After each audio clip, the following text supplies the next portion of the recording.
Estamos de volta, esse é o nosso Visita na Record. Muito obrigada pela sua companhia e desde já interaja com a gente nas redes sociais, hein? É só usar a hashtag Visita na Record na sua rede social favorita. A gente continua conversando com o jornalista e empresário Carlos Nascimento, que é de Dois Córregos, nascido em Jaú e agora está com uma grande novidade em Barra Bonita.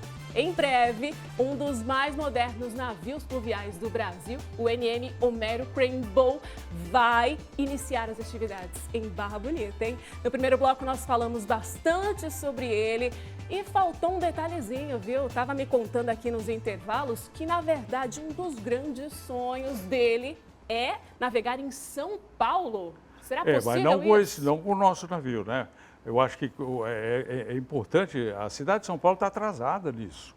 Concordo. Outras capitais do mundo, com dois rios como nós temos, Pinheiros e o Tietê, já estão navegando há séculos, né? E o São Paulo parece que briga com o rio. Ela suja, usa mal, dá enchente, reclama. Por quê? Porque não quis aproveitar, né? Então, assim, nós temos a Transtietê, que é dona do Homero, ela tem como assim, objetivo maior, do ponto de vista do transporte de passageiros, navegar na capital. Na divulgação, né, desse grande navio, gente, podemos dizer assim, para você que está vendo as imagens e ter uma ideia também dele, a divulgação diz o seguinte, que é uma navegação nas águas limpas do Tietê, porque muitas pessoas que são de São Paulo e ouvem falar, né, não tem noção de que o rio Tietê, minha gente, mais aqui para o interior, é super limpo, né? É gostoso. Vamos dizer o seguinte, olha, a última análise de água, ela é feita desde a nascente em Salesópolis, do Tietê, até Barra Bonita, tá? Depois da barragem. É feito todo ano pelo SOS Mata Atlântico, o controle da água. Do último ano, o resultado, em 70% desse trecho, que inclui a parte ruim lá de São Paulo, né? Claro que lá é péssimo, né?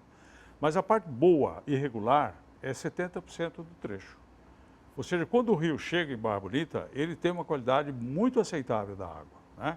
E à medida que o rio Tietê vai descendo em direção ao Paraná, que é a foz, a água vai melhorando, né? Araçatuba, por exemplo, ela tira a água do rio para abastecimento, já faz tempo até, né? Então, assim, as pessoas às vezes ficam assustadas, mas que rio é esse? Onde é isso? Não, é o rio Tietê. Ah, não pode ser. Exato. Pode, claro.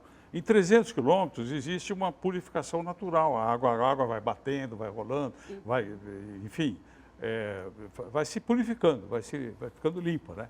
Não é aquela coisa cristalina, maravilhosa, mas é uma excelente qualidade. Exatamente. Eu, que sou da Barra Funda, nascida e criada na capital paulista, falo, é 100% limpo, porque só de você respirar, poder sentir, né, gente, totalmente diferente. Então, é um empreendimento, tanto é da nossa região, é orgulho para a nossa região também. E uma coisa, né, que a gente não pode deixar de fazer nesse Visita na Record, tendo Carlos Nascimento aqui, é falar da carreira dele rapidamente. Pode ser, Carlos? Da carreira de marinheiro ou de jornalista? Pode ser do Exército? O que você acha? O que é?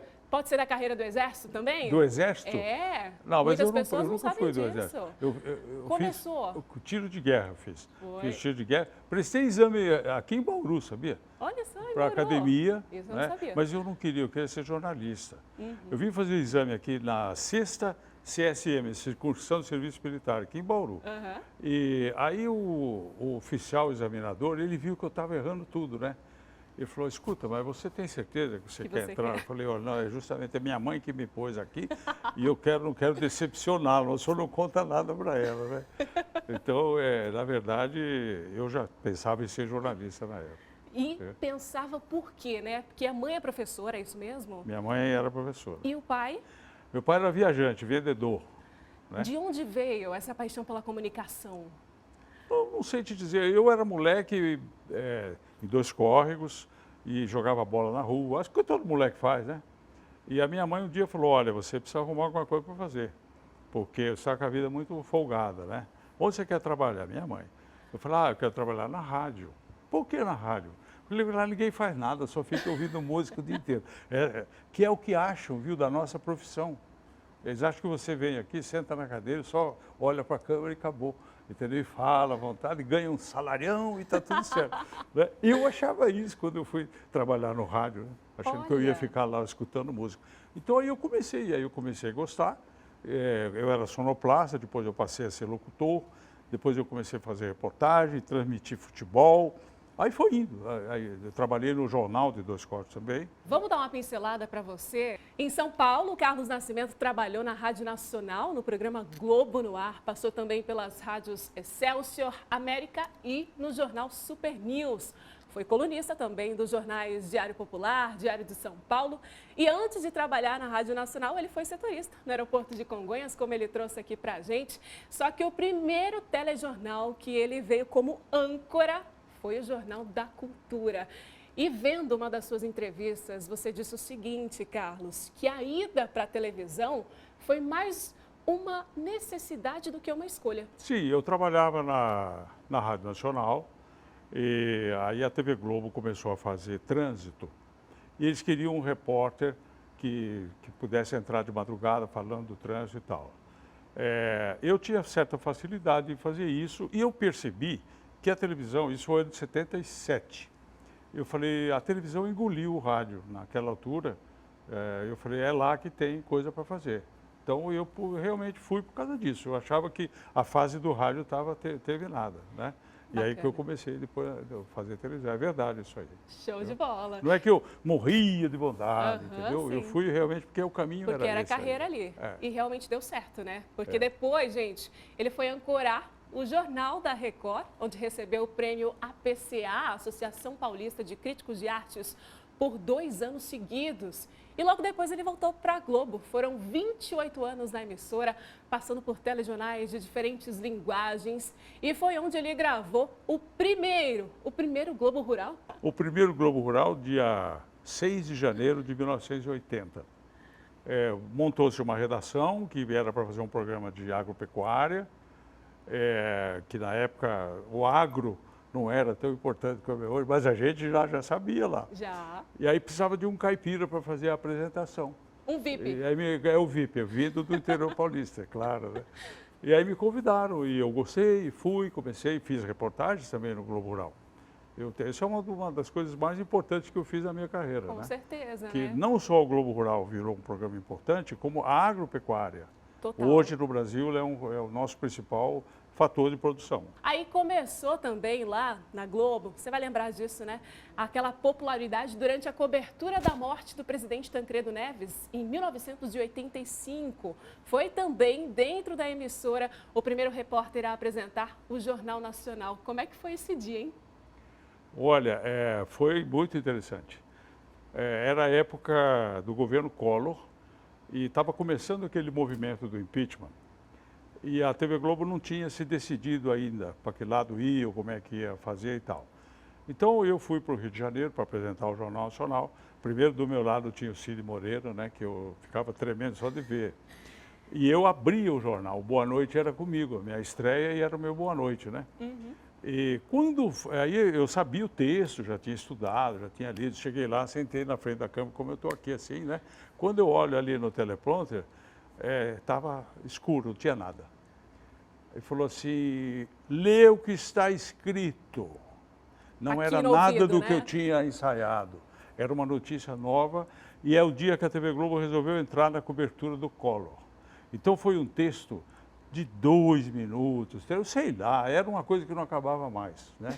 E eu estreiei assim, interpretando aquele texto do começo ao fim, sem errar, sem nada, né? Incrível. E aí Foi o teste de fogo ao vivo. Foi desse jeito, eu nunca podia imaginar uma coisa dessa, né? Aí o Cid Moreira, que estava do meu lado, né? Foi bem. Gente, quem nasceu pra coisa, né? E em 15 de março de 2004, ele estreou como âncora do Jornal da Band. Além do telejornal na Bandeirantes, ele apresentava um programa diário no rádio. E aí, 2 anos depois, assinou contrato com o SBT, a última emissora, onde ele ficou 14 anos na emissora de Silvio Santos, até ser afastado da bancada pelos motivos da pandemia, como ele já trouxe pra gente. Mas vamos listar os prêmios prêmios também, né? Prêmio Vladimir Herzog, do Sindicato dos Jornalistas do Estado de São Paulo, como repórter em 1980 e 1981. Prêmio da APCA, que nós já citamos aqui, em 88, pelo melhor telejornal, Jornal da Cultura, e também pelo telejornal Jornal da Record, né, em 1989 e em 1990. E também o Prêmio Comunique-se, em 2003 e 2005. Alguns prêmios aí, né? Tem mais. Tem os troféus de imprensa do SBT, né? Lindo demais. Que eu tenho muito orgulho de ter recebido, né? Que carreira maravilhosa, que orgulho para a nossa região mais uma vez. E como fã também do seu trabalho, Carlos, qual que é o recado que você deixa para aquele jornalista que está nos acompanhando, que está no começo de carreira, ou para quem sonha, de repente, em seguir essa trajetória? Bom, hoje não é como quando eu comecei, né? Essa semana, eu conversando com um grupo de jornalistas, eu fiz uma lista das redações que existiam em São Paulo quando eu cheguei. Você podia pedir emprego. Era uma lista interminável, sabe? Muitas redações. Hoje são pouquíssimas.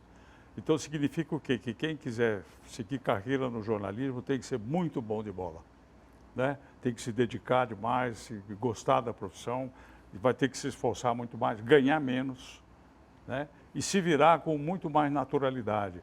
Porque a gente vem de uma época das grandes redações, a corporação. Hoje não, hoje o jornalista tem que se virar sozinho. Ele tem um celular e nada mais, né? A minha conterrânea, a Raquel Krembo, que é de Dois Córregos também, um dia eu perguntei, mas como que você entra lá no ar? Ela falou, só com isso aqui, eu tenho um celular e uma luz, né? E um microfoninho, é isso. Então depende da pessoa hoje você ter esforço, né? Seja na Record, seja em qualquer emissora, né? Eu acho isso. Ou o jornalismo impresso, a mesma coisa também, né? A pessoa tem que ter um bom texto, boa informação, bom conhecimento, saber muito inglês, outras línguas se possível, ter uma cultura geral densa, é isso. Perfeito, obrigada pela aula. Por isso aula. que eu parei com isso tudo segundos. E vim cuidar do barco, que é outra encrenca também. É isso que eu ia perguntar. Chega de televisão, de jornalismo? Não chega não. Na verdade, eu saí por causa da Covid. Primeiro eu saí porque eu tive um câncer muito grave. Saí, depois voltei, acabei de começar, veio a Covid, saí de novo. Aí acho que o Silvio Santos viu uma reportagem do barco, falei, esse moço em vez de fazer jornal, fica fazendo barco. Aí eu não vou renovar meu contrato. Então, eu parei por isso, mas agora espero que as coisas se normalizem, né? E eu gostaria de voltar a trabalhar assim, claro que sim. Muito bom. Tá Obrigada, Carlos Nascimento. Volte mais vezes, por favor, para a nossa sala de estar, ainda mais aqui pertinho, né? Barra Bonita. Como dizia a minha avó, volta que o café e o pão com manteiga tá garantido. É bom. É bom. Adorei, gente. Carlos Nascimento, maravilhoso, né? É um prazer tê-lo mesmo e Obrigado. Volte sempre. Esse foi o nosso Visita na Record. Muito obrigada pela sua companhia. Tem muito mais para explorar, tem muito mais para saber, tem mais novidades do nosso interior. É por isso que no próximo domingo, a partir das 9 da manhã, você precisa estar aqui de novo, viu? A gente te espera. Uma ótima semana. Fique com Deus. Tchau, tchau.